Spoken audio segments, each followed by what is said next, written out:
Hello, मैं कृष्णा हमेशा की तरह आज फिर आया हूं आपके सामने एक बहुत अच्छी सी कहानी लेकर के। उसके बाद जो मैं उस कहानी से बताना चाहता हूं आपको बताऊंगा। आज जो कहानी आपको मैं सुना रहा हूं ये कोई मेरी अपनी कहानी नहीं है और ना ही ये कोई इमेजिनरी घटना है। ये एक सच्ची घटना है जो कि एक मैगजीन में पब्लिश हुई थी, वर्षों पहले की कहानी है। मैगजीन का नाम जहां तक मुझे याद आ रहा है, मैगजीन का नाम था सीक्रेट। अपडेट मैं बाकी डिस्क्रिप्शन में उसके डिटेल डाल दूंगा। एक व्यक्ति जो कि रेफ्रिजरेटर ठीक करने का काम जानता था, जिसको कि रेफ्रिजरेटर की कंपनी में काम करता था और रेफ्रिजरेटर ठीक करता था, उसको कॉल आया कि रेफ्रिजरेटर में प्रॉब्लम है और आकर के रेफ्रिजरेटर ठीक कर दो। वो गया, रेलवे की तरफ से फोन आया था। रेलवे में रेफ्रिजरेटर उस कंपनी का लगा हुआ था। रेलवे में खास ट्रेन होती है जो कि फ्रीज टेम्परेचर पे चलती है। उसके अंदर कोल्ड स्टोरेज की कैपेसिटी होती है। अलग अलग कोचेज में फ्रीज, बड़े बड़े विशाल विशाल फ्रीज लगे हुए होते हैं उसमें, मीट वगैरह या पेरिशेबल गुड्स जो होते हैं उसको ट्रेवल करवाने के लिए कि रास्ते में खराब ना हो। उसके एक कोच में फ्रिज खराब हो रखा था। उसको बताया गया कि इसके अंदर ये फ्रिज खराब है। वो कोच के अंदर गया और कोच को बाहर से बंद हो गया। वो कोच बंद हो गया तो रेलवे ने सोचा कोई बात नहीं है, क्योंकि ऐसी कोई बात नहीं है, उसको टाइम लगेगा ठीक करने में, जब ठीक हो जाएगा तो खोल देंगे। अंदर से कोच को खोल पाना आसान नहीं था या पॉसिबल ही नहीं था। वो अंदर स्टक हो गया। वो घबराने लगा। वो जो टेक्नीशियन था, घबराहट की सीमा इतनी हो गई कि घबराकर बैठ गया फ्रिज के अंदर। उसको लगने लगा मेरी जान चली जाएगी। उसको लगने लगा मैंने जीवन में कुछ भी नहीं हासिल किया, मैंने अपने परिवार को कुछ नहीं दिया, मैंने पूरी जिंदगी में किया ही क्या है, मुझे बहुत ठंड लग रही है। उसको बहुत ठंड लगने लगी, इतनी ज्यादा ठंड कि वो कांपने लगा ठंड से। उसने अपनी बीवी के बारे में सोचने लगा। उसने सोचा कि ये स्थिति आ गई है कि हो सकता है कि हमें तलाक लेना पड़ जाए। उसने अपने बच्चों के बारे में सोचना शुरू कर दिया। मैंने जीवन में कुछ नहीं कमाया, कुछ नहीं पाया, कुछ नहीं कर पाया, अगर मुझे मौका मिलता तो मैं अच्छा कर पाता, मुझे ये नहीं मिला, मुझे वो नहीं मिला। ये सोचते सोचते इतना वो घबराने लगा, इतना परेशान होने लगा कि वो लेट गया रेफ्रिजरेटर के अंदर। और उसको ठंड इतनी ज्यादा लगने लगी कि उसको लगा अब वो बचेगा नहीं। अगर उसको मौका मिल जाता तो अपनों से एक बार अंतिम बार मिलना चाहता था। उसने बड़ी कोशिश की बाहर निकलने की, क्योंकि उसे ठंड बहुत लग रही थी। उसकी दम घुट रहा था अंदर ठंड से। कुछ देर के बाद, लगभग आधा घंटा 1 घंटे के बाद, रेलवे ने कोच को खोला तो देखा कि अंदर वो आदमी लेटा पड़ा है। निकाला गया तो उन्होंने पाया कि तो मर गया। मर गया कैसे? टेम्परेचर चेक किया गया। रेफ्रिजरेटर का टेम्परेचर था 36 डिग्री सेल्सियस। ऐसा टेम्परेचर जो बॉडी इजीली बर्दाश्त कर जाती है। एयर का प्रेशर चेक किया गया कोच का, तो एयर का प्रेशर भी बिल्कुल परफेक्ट था, जो एक नॉर्मल आदमी को जिंदा रहने के लिए, एक आदमी के लिए जितना चाहिए होता है। तो क्या, किसने मार दिया उसको? वो कैसे मर गया? वो टेक्नीशियन, उसके फियर ने उसको मार दिया। उसको फील होने लगा कि बहुत ठंड है। उसको ये पता ही नहीं था कि किस काम के लिए वो अंदर गया है। वो अंदर गया ही इसलिए था कि फ्रीजर जो था फ्रीजिंग प्रॉपर नहीं कर रहा था। उसके अंदर एयर जा रहा था उस रेफ्रिजरेटर के अंदर। ये बात ही उसको पता नहीं थी। फिर क्या होना था? इस पर एक रिसर्च हुआ।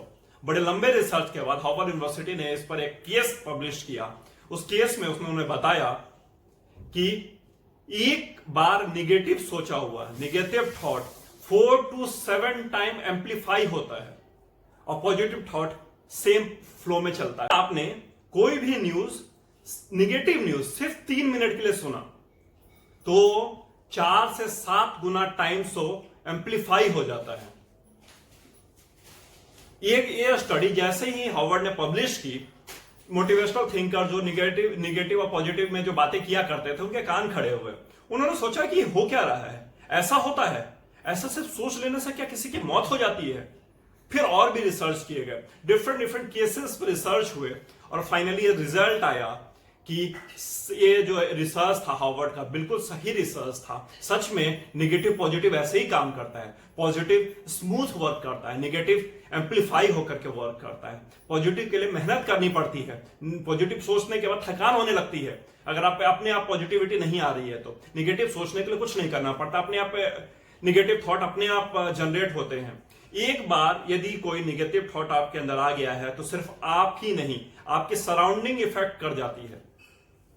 आपके अगल बगल का एटमॉस्फेयर इफेक्ट कर जाता है, बहुत लंबी दूरी तक इफेक्ट कर जाता है उसका। जैसे कि कहीं आपने कभी कूड़ा उठाते हुए देखा होगा किसी गाड़ी को, जो एमसीडी की गाड़ियां होती हैं वो कूड़ा उठाती हैं, तो कूड़ा उठाती हैं तो आपके अगर कितनी भी कोशिश करो, कितनी भी अच्छी गाड़ी से वहां से गुजर जाओ जहां से कूड़ा उठ रहा होता है, आपकी गाड़ी में कुछ ना कुछ बदबू आ ही जाएगी। कितने भी तेज आप नाक मुंह बंद कर लो मगर आपको हल्के से स्मेल आएगी ही आएगी, आ ही जाती है। बस निगेटिविटी उसी तरह से है। अगर कोई आपके अगल बगल या आसपास कोई व्यक्ति ऐसा है जो कि निगेटिव है और निगेटिव सोचता है, निगेटिव एक्टिविटीज करता है, निगेटिव एक्टिविटीज में इन्वॉल्व है, या हर समय निगेटिव ही सोचता है, निगेटिव ही सोचता रहता है, तो आप के ऊपर उसका असर बिल्कुल होगा। आप कितने भी पॉजिटिव सोचते चले जाइए। तो करना क्या चाहिए? सिंपल सा उपाय है, ऐसे लोगों से दूर रहिए। मगर सारे वैसे ही हैं, कितनों से दूर रहिएगा? सब वैसे ही हैं, आप भी वैसे ही, मैं भी वैसा ही हूं, किससे दूर जाइएगा? तो इसके उपाय बताए गए हैं कुछ कि ऐसा किया जाए तो हो सकता है कि इसका इफेक्ट कम आए। कम से कम न्यूज देखिए, या हो सके तो न्यूज मत देखिए। अधिक से अधिक स्पोर्ट्स एक्टिविटी में ध्यान रखिए, बॉडी को अधिक से अधिक रिफ्रेश रखने की कोशिश कीजिए कि अगर इस तरह का थॉट आए भी तो आप तुरंत उसको निकाल दें। अच्छा फूड खाइए, ज्यादा जंक फूड या ज्यादा वैसे फूड जो कि आपके बॉडी को नुकसान पहुंचाते हैं उसको खाने से बचिए। इस तरह के बहुत सारे और उपाय बताए गए हैं जिससे कि आप अपने आप को फ्रेश, न्यूट्रिशियस रख सकते हैं, पॉजिटिविटी से भरपूर रख सकते हैं। पॉजिटिव रहना आसान नहीं है, निगेटिव रहना आसान है। जिस काम को करने में आपको मेहनत लगे ना, और जिस काम को करने के बाद आपको लगे कि बहुत ज्यादा एनर्जी चली गई, तो समझिएगा कि वो पॉजिटिव काम था। हमेशा ऐसा नहीं होता, मगर अधिकतर ऐसा ही होता है। जो चीज स्मूथली हो रही है क्योंकि हमारा माइंडसेट वैसा है, हमारा दिमाग बार बार वही मैसेज देना चाहता है जो उसको इजिली मिल जाए और इजिली स्प्रेड कर दे। तो हमेशा कोशिश कीजिए पॉजिटिव रहने की, पॉजिटिव सोचने की। इमेजिनेशन कीजिए, विजुअलाइजेशन कीजिए, बहुत टफ है। मेडिटेशन कीजिए, बहुत टफ है, मगर प्रैक्टिस करनी पड़ेगी। अगर आपकी एज 35-40 ईयर्स है या और कम भी है, अगर आप वर्षों से आप एक ही चीज की प्रैक्टिस कर रहे हैं, निगेटिव निगेटिव निगेटिव, तो रिजल्ट निगेटिव ही आएगा, निगेटिव ही आ रहा है। मगर अब टाइम आया है, अगर आप पॉजिटिव का प्रैक्टिस कीजिए, पॉजिटिव पॉजिटिव पॉजिटिव, तो क्या हो, धीरे धीरे धीरे धीरे ग्रेजुअली, टाइम लगेगा मगर पॉजिटिव आएगा। पूरा खेल है ब्रेन का, पूरा खेल है थॉट प्रोसेस का, पूरा खेल है एनवायरनमेंट का। इसके ट्रैप में मत फंसिए।